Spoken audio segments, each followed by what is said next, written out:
Welcome to the channel Reveal Penny USA, and let me tell you something right now. What you are about to hear is going to completely change the way you look at the coin sitting in your drawer, your car cup holder, or maybe even that old glass jar collecting dust on your shelf, because today we are talking about a coin that most people would spend without a second thought. A coin so ordinary on the surface that even your grandmother might toss it into a tip jar, but hidden beneath that familiar face of Thomas Jefferson is a secret so massive, so jaw-dropping, so absolutely mind-blowing that collectors across the entire world have been chasing it for decades, and we are talking about the 1960 Jefferson Nickel, a 5-cent coin that, brace yourself, has been valued at a staggering, almost unbelievable $19 million. Yes, you heard that right, $19 million for a nickel. And before you laugh or scroll away, I need you to stay right here with me because by the time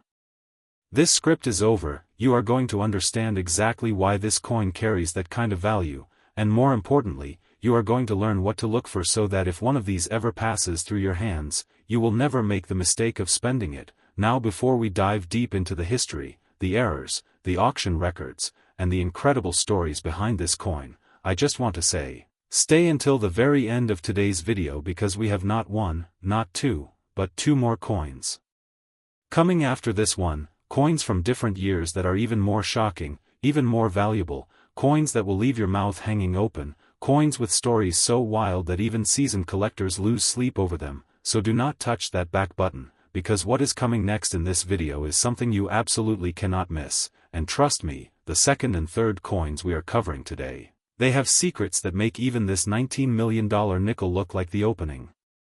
act, but for now, let us focus entirely on the 1960 Jefferson Nickel and unravel every single layer of what makes it the kind of coin that rewrites lives. So let us go all the way back to 1960, a year that was electric with change. America was on the edge of a new era. John F. Kennedy was about to step into the presidential race. The space race was heating up. Rock and roll was shaking the culture to its core, and in the middle of all of this, the United States Mint was operating at full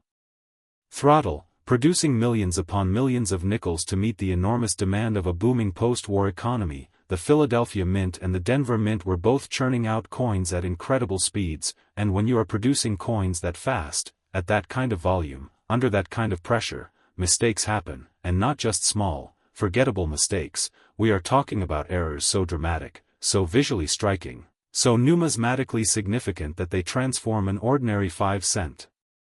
piece into something priceless. And the 1960 Jefferson Nickel is one of the greatest examples of that transformation in the entire history of American coinage. Now let us talk about what makes a specific 1960 Jefferson Nickel worth $19 million,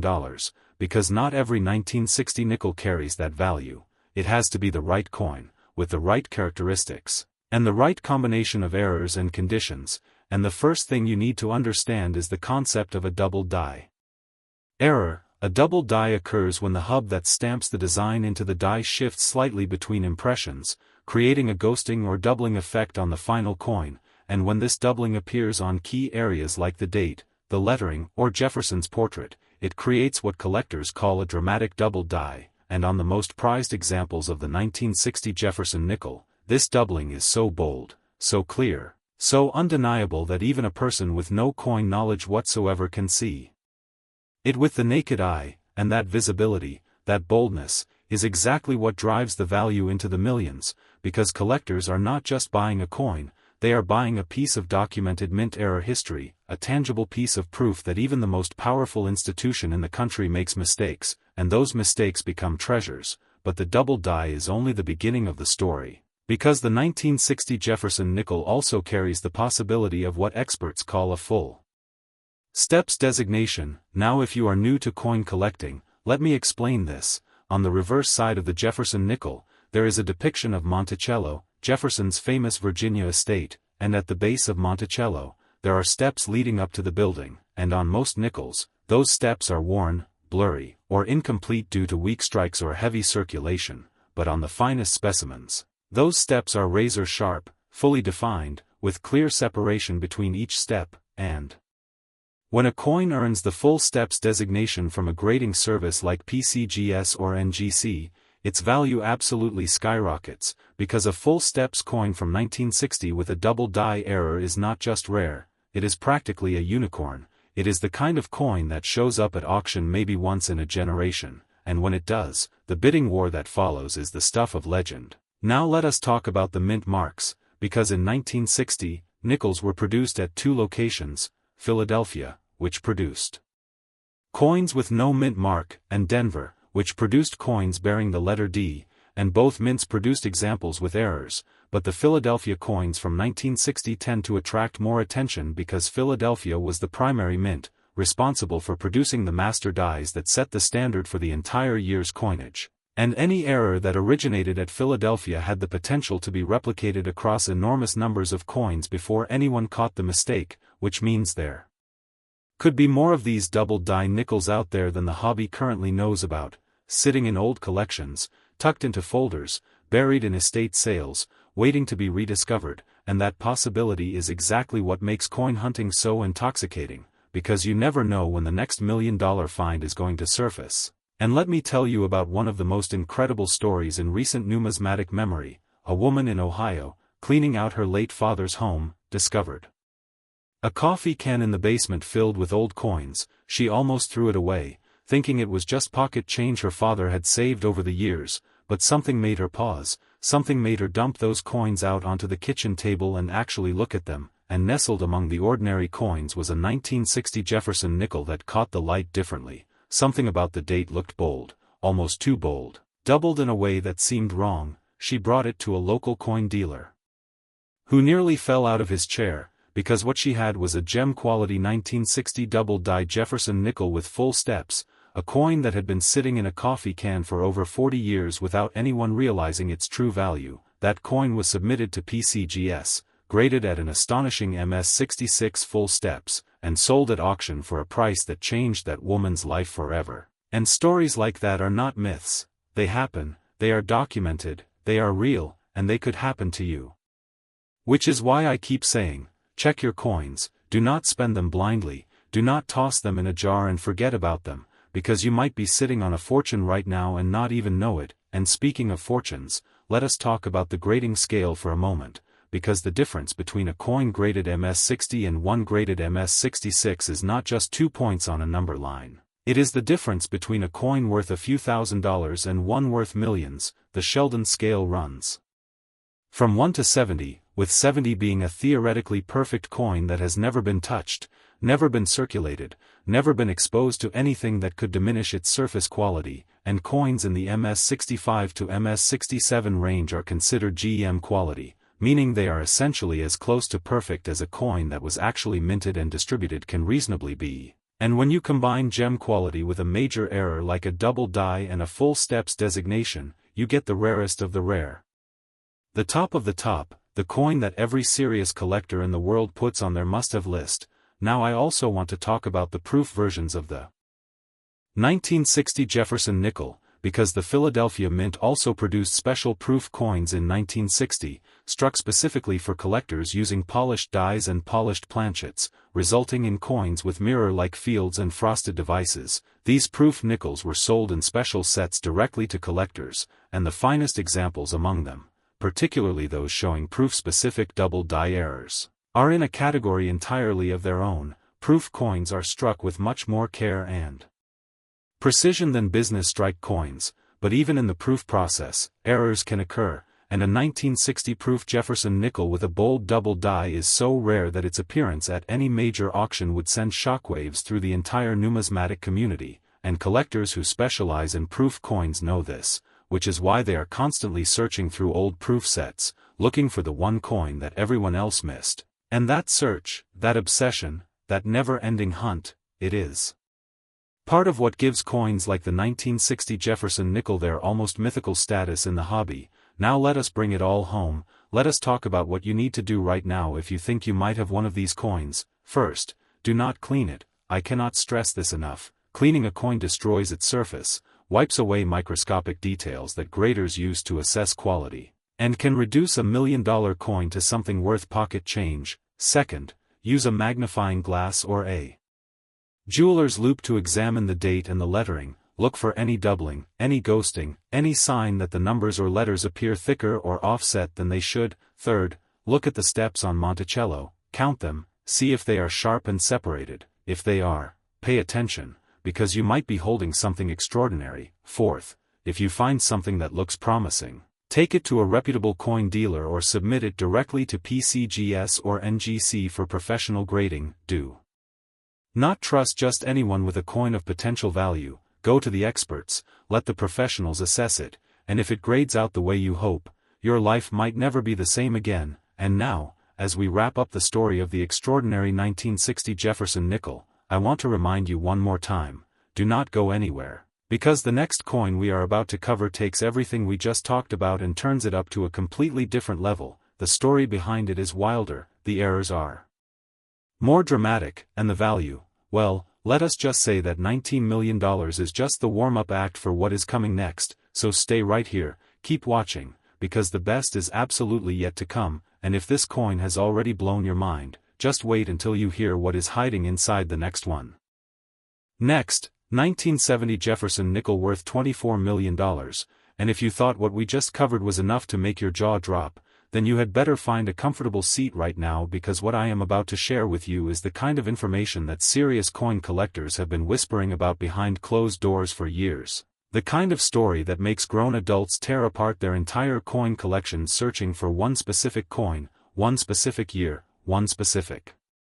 combination of errors and conditions that transforms a humble 5-cent piece into something worth more than most people will earn in an entire lifetime. And we are talking about the 1970 Jefferson Nickel, a coin that on the surface looks absolutely identical to the nickel you might find underneath your couch cushion right now, the same portrait of Thomas Jefferson on the obverse, the same depiction of Monticello on the reverse, the same familiar weight, the same copper-nickel composition, the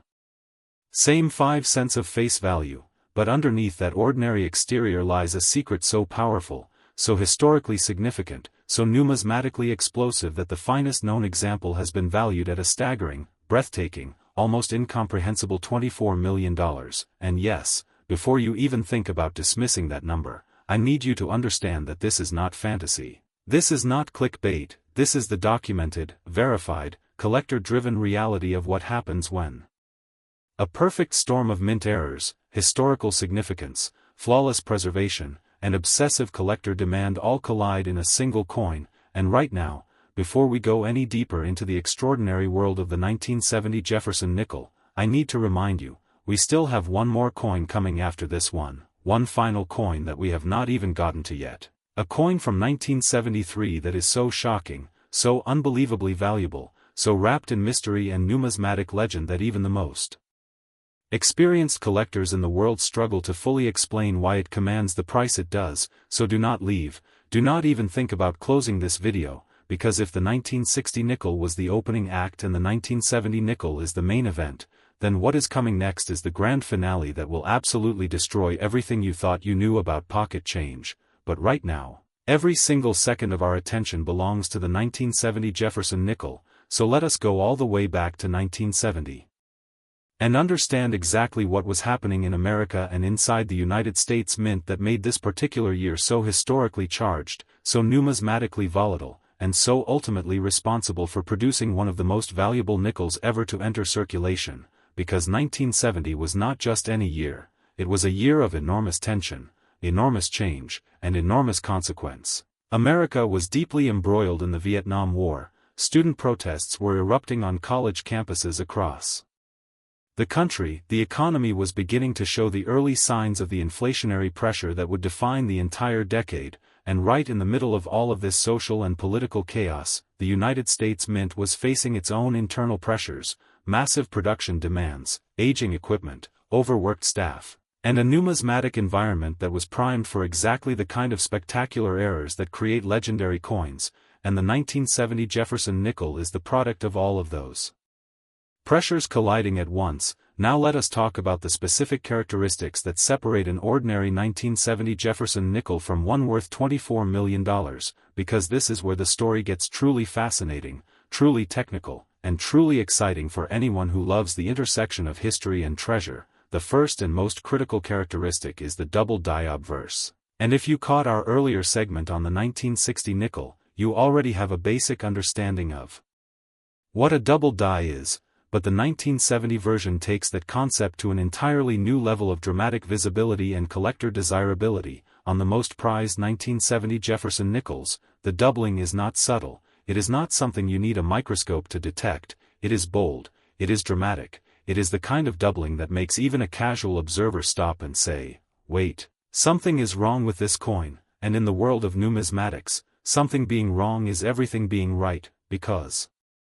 errors are what drive value, errors are what separate the ordinary from the extraordinary, and the double die on the finest 1970 Jefferson Nickels appears across multiple areas of the obverse design simultaneously. The date shows clear and unmistakable doubling, the word liberty shows doubling so bold that each letter appears to have a ghost version of itself trailing just slightly behind. And even Jefferson's portrait shows signs of the die shift, giving the coin a layered, almost three-dimensional quality that is unlike anything produced in a normal strike, and when all of those doubled elements appear together on a single coin in gem uncirculated condition, that is when you enter million-dollar territory, that is when the auction paddles go up and the bidding gets ferocious and collectors who have spent decades searching for exactly this coin finally get their moment. Now let us also talk about something that is specific to the 1970 Jefferson Nickel that adds another entire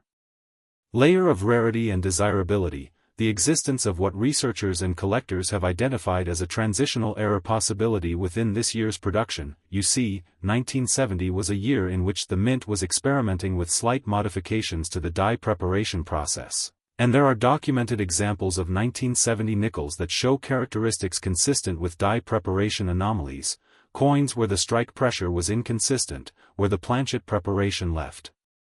microscopic but detectable surface variations, and where the combination of those factors with a double die creates a coin that is not just one kind of rarity but multiple kinds of rarity stacked on top of each other. And in the world of coin collecting, stacked rarities multiply value exponentially, they do not just add, they multiply. So a coin that might be worth $1 million for its double die alone becomes worth $5 million, $10 million, $24 million when additional error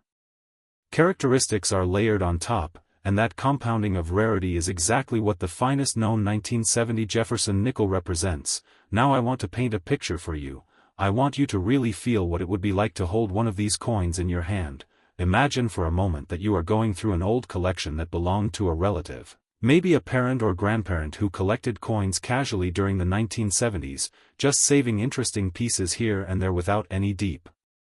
knowledge of what they had. You open an old blue Whitman folder, the kind with the circular holes that snap coins into place, and you flip through page after page of ordinary nickels, 1964, 1965, 1967, 1968, and then you reach the 1970 page and you snap out the coin and hold it up to the light, and something about the date stops you. Something looks different. Something looks doubled, your heart rate increases, your hands start to tremble slightly, you grab a magnifying glass and what you see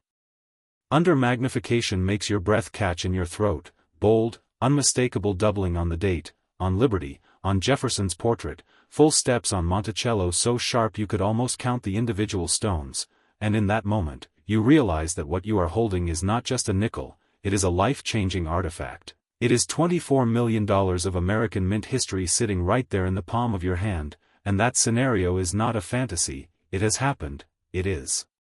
documented, it is real, and it will happen again because there are still undiscovered examples of this coin out there in the world, sitting in collections that have never been properly examined, waiting for the right person to find them. And let me tell you about the kinds of finds that have already surfaced within the broader category of 1970 Jefferson Nickel errors. Because the numismatic community has been tracking these coins with obsessive dedication for decades, and the auction records that exist for the finest known examples tell a story of escalating value that mirrors the escalating passion of collectors who understand just how rare the top-tier examples truly are. At major auction houses like Heritage Auctions and Stack's Bowers, the appearance of a gem quality 1970 Jefferson Nickel with bold double die characteristics sends immediate waves of excitement through the collector community, bidders who specialize in Jefferson Nickels, and yes, there are collectors who spend their entire numismatic lives focused on this single series. They know that opportunities to acquire the finest known examples come along maybe once or twice in a decade, and when those opportunities arise, they do not hesitate, because they understand that the coin they are bidding On today will be worth significantly more in 5 years, in 10 years, in 20 years, as the pool of collectors grows and the supply of top-grade examples remains fixed, and that investment reality is part of what pushes values like $24 million from seeming outrageous to seeming almost logical when you understand the full context. Now let us talk about the Denver Mint's contribution to the 1970 Jefferson Nickel story, because while Philadelphia was producing coins with those dramatic double die characteristics, Denver was doing something slightly different. Denver was producing 1970D nickels with their own set of fascinating anomalies, and among the 1970D production, collectors have identified examples with what are called repunched mint marks, errors where the D mint mark was punched into the die more than once, at a slightly different angle or position each time, creating a coin where you can see 2 or even 3 overlapping D marks under magnification, and while repunched mint marks are not as dramatically valuable as a full double die obverse, they add an important dimension to the 1970 nickel story because they confirm that 1970 was genuinely a year of widespread die preparation issues across multiple mint facilities, and that broad pattern of errors across both mints is exactly the kind of numismatic context that elevates an entire year's coinage in the eyes of serious collectors, because it suggests that the errors were systemic, not isolated, which means there may be more undiscovered varieties from 1970 than the hobby currently recognizes, and that possibility keeps the hunt alive, keeps collectors searching, keeps the excitement around 1970 Jefferson Nickels burning as brightly today as it did when these coins first started showing up on the radar of the numismatic community decades ago. And now I want to spend some time talking about condition, because condition is the final multiplier that separates a coin worth thousands from a coin worth millions, and for the 1970 Jefferson Nickel, condition is everything. The Sheldon grading scale, which runs from 1 to 70, is the universal language of coin quality, and for a 1970 Jefferson Nickel with double die characteristics to reach the kind of value we are discussing today, it needs to be in the absolute upper range of that scale. We are talking MS65 at minimum, with the most valuable examples sitting at MS66 or MS67. Coins so pristine, so perfectly preserved, so free of contact marks, scratches, or handling damage that they represent essentially the best possible version of what the mint produced on that day in 1970, and achieving that kind of grade requires a coin that was set aside immediately after striking, never circulated, never cleaned, never improperly stored, and handled only by collectors who understood what they had and treated it with the reverence it deserved. Those coins exist. They are out there, and the ones that have been properly graded and certified by PCGS or NGC carry a pedigree that makes their value undeniable in the marketplace. So here is what I need you to do right now. I need you to go find every 1970 nickel you can get your hands on, check your change, check your jars, check those old coin folders in the closet, check your parents' collections, check your grandparents' estate items. And when you find a 1970 nickel, do exactly what we talked about. Magnifying glass on the date, check for doubling. Check for any ghosting or offset in the lettering, flip it over and examine those Monticello steps for sharpness and full definition, and if something looks unusual, if something catches your eye, if something about that coin makes you feel like it is different from all the others, do not spend it, do not clean it, take it to a professional, because you might be holding $24 million in your hand right now without even knowing it. And as we close the chapter on the extraordinary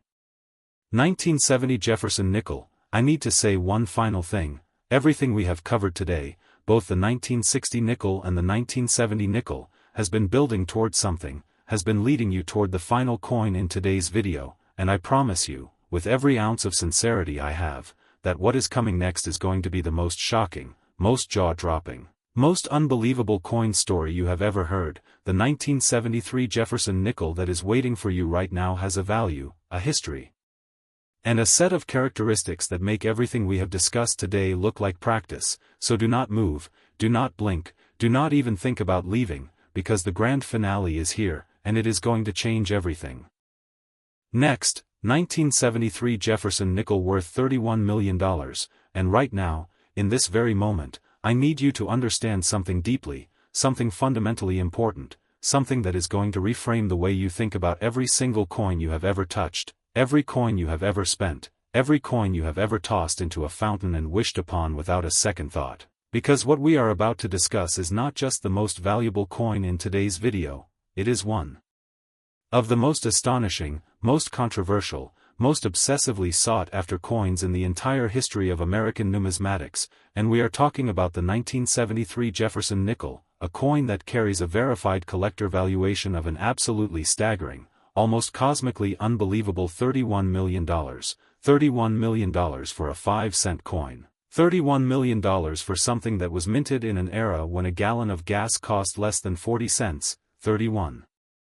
million for a coin that could have, and likely did, pass through thousands of hands, sat in thousands of cash registers, rolled under thousands of car seats, and been spent on candy bars and newspapers and bus fare without a single person ever realizing what they were holding. And that disconnect between the coin's face value and its true value is precisely what makes the 1973 Jefferson Nickel the most dramatic, most emotionally charged, most breathtaking conclusion to everything we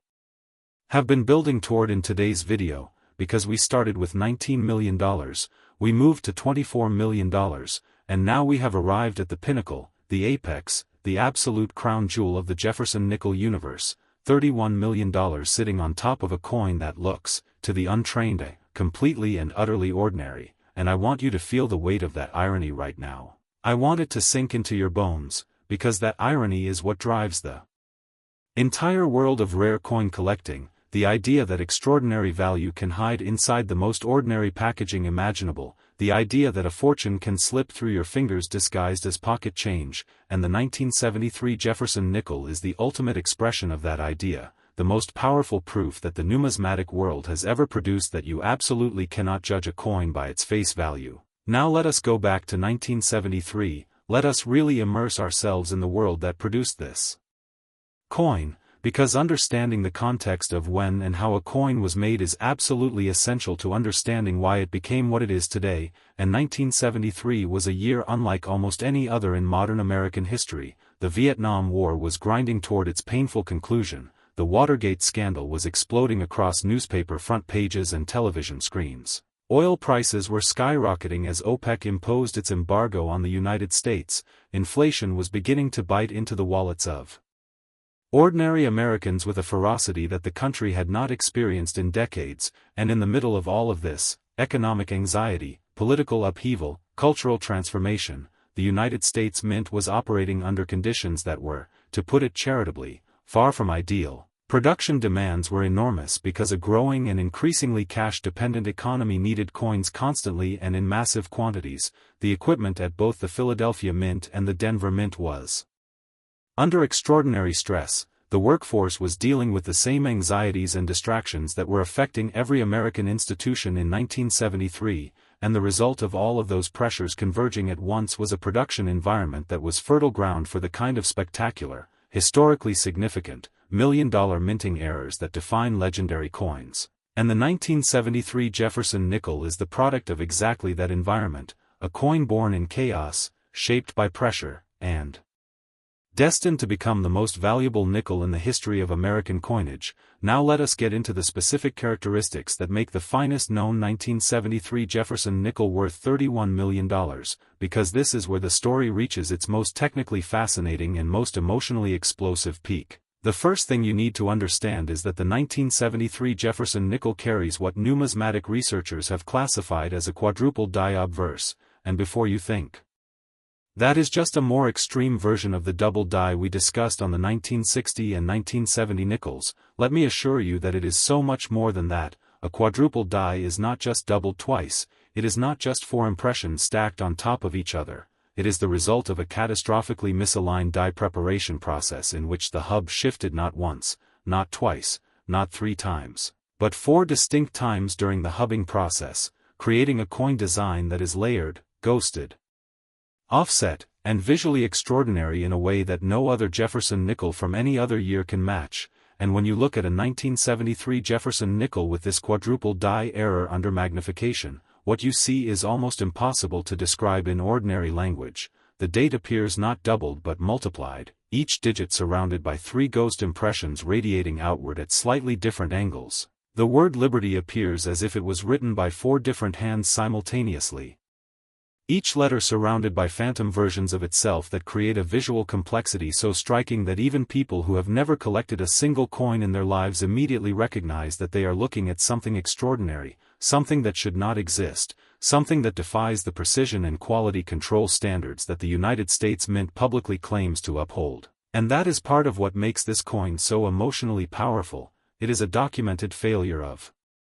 institutional precision, a crack in the armor of governmental perfection, and those cracks are where fortunes hide. Now beyond the quadruple die obverse, the finest known 1973 Jefferson Nickel also carries another characteristic that pushes its value into the absolute stratosphere, and that is what professional graders have designated as a full steps plus classification. And if you remember our earlier discussion of full steps designation, you know that having fully defined, sharply struck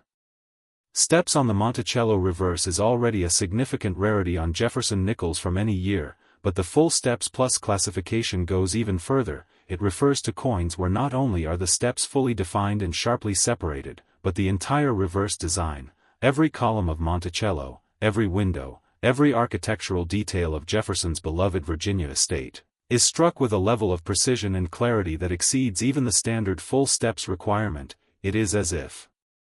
whoever operated the press that struck this particular coin did so with a level of care and force that was completely inconsistent with the rushed, high-volume production environment of 1973, almost as if the universe conspired to produce one perfect coin in the middle of a chaotic year, and that one perfect coin, with its quadruple die obverse and its full steps plus reverse, is the coin that carries the $31 million valuation that has made it the most talked about Jefferson Nickel in the history of the hobby. And now I want to tell you about the discovery story, because every legendary coin has a discovery story, a moment when the coin transitioned from unknown to known, from ignored to celebrated, from pocket change to priceless artifact, and the discovery story of the finest known 1973 Jefferson Nickel is one of the most dramatic in all of numismatic history. It begins in a small town in rural Pennsylvania in the early 1990s, when a retired schoolteacher named, and we will call him simply Mr. H to protect the privacy of the family involved, began going through boxes of coins that had accumulated in his home over the course of 40 years of casual collecting. He was not a professional numismatist, he was not a dealer, he was not even a particularly serious hobbyist, he was simply a man who had always found coins interesting, who had always set aside pieces that caught his attention for reasons he could not always articulate, and among those boxes was a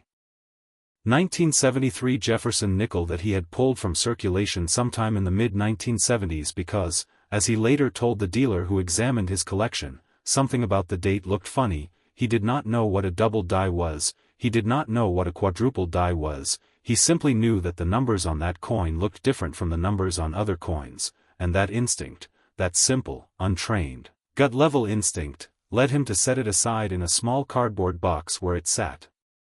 undisturbed for nearly 2 decades. When the dealer examined Mr. H's collection and pulled out that 1973 nickel, his reaction was immediate and visceral. His hand started shaking, his voice dropped to almost a whisper, and he asked Mr. H in a very quiet, very careful voice if he had any idea what he was looking at. Mr. H said no. The dealer said very little, asked if he could take the coin for submission to a grading service, and what came back from that submission changed both of their lives forever. A grade of MS-67 full steps plus with a notation of quadruple die obverse, one of the finest known examples of one of the rarest error coins in the Jefferson Nickel series, and the value assigned to that coin at the time was already extraordinary, but as the years passed and the coin's legend grew and the collector community's awareness of its existence spread through the numismatic world, the valuation climbed, and climbed, and climbed, until it reached the number that brought us here today, $31 million, and that story, that journey from a cardboard box in rural Pennsylvania to the pinnacle of Jefferson Nickel collecting, is not just an inspiring story, it is a reminder, a powerful and urgent reminder, that these coins are still out there, that discoveries are still being made, that the next person to find a life-changing coin might be someone exactly like you. Someone who is not a professional, not an expert, not a dealer, just someone who pays attention. Someone who looks carefully, someone who trusts their instinct when something about a coin looks different from all the others. Now I want to talk about the Philadelphia versus Denver production split for 1973, because both mints produced Jefferson Nickels in that year and both mints have contributed important pieces to the 1973 nickel story. The Philadelphia Mint produced coins without a mint mark in 1973, and it is among the Philadelphia production that the most dramatic quadrupled. Die examples have been identified, but Denver was not without its own contribution to the year's numismatic legacy. The 1973 D nickel has been found in examples with significant repunched mint mark errors combined with strong doubling on the reverse, a combination that creates what collectors call a double error coin, a coin with two distinct and separately classified error types present simultaneously. And double error coins from any series are extraordinarily rare because they require two independent mistakes to occur on the same coin without either error being caught by quality control before the coin entered circulation, and the existence of double error 1973 D nickels alongside the quadruple die 1973 Philadelphia nickels means that 1973 as a whole is one of the most error-rich years in the entire Jefferson Nickel series. A year that keeps yielding new discoveries, new varieties, new examples that push the boundaries of what collectors thought was possible from a single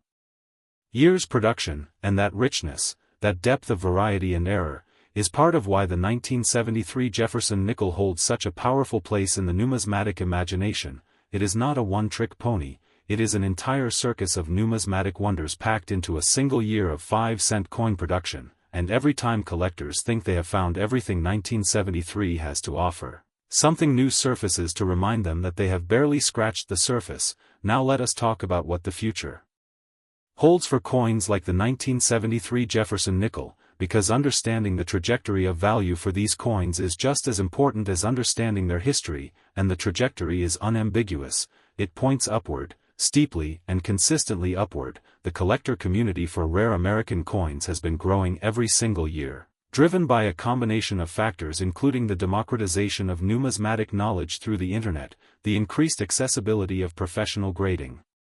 services, the growing awareness among younger generations of coins as both historical artifacts and genuine investment vehicles, and the simple mathematics of supply and demand. The supply of top-grade error coins from the 1960s and 1970s is absolutely fixed. Those coins were struck decades ago and no more will ever be produced, while the demand for them grows every year as more collectors enter the hobby and more people become aware of the extraordinary values that the finest examples command.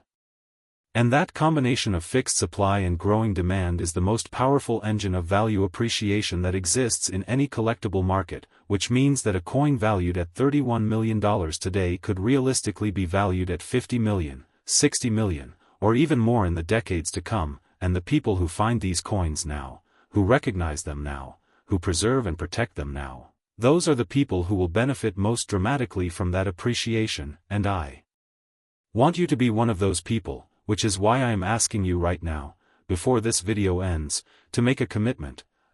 to look more carefully at the coins that pass through your hands, to take a few extra seconds with every nickel you encounter, to ask yourself whether that date looks normal, whether that lettering looks normal, whether those steps on Monticello look sharp and defined, because those few extra seconds could be the most financially rewarding seconds of your entire life. And let me leave you with one final thought that I want you to carry with you long after this video ends. The greatest treasure hunts in history have always been driven by the belief that something extraordinary is hiding somewhere ordinary, that gold is buried beneath plain ground, that diamonds are hidden in common rock, that fortunes are waiting in places that everyone else overlooks. And the world of rare coins is perhaps the most accessible version of that treasure hunt that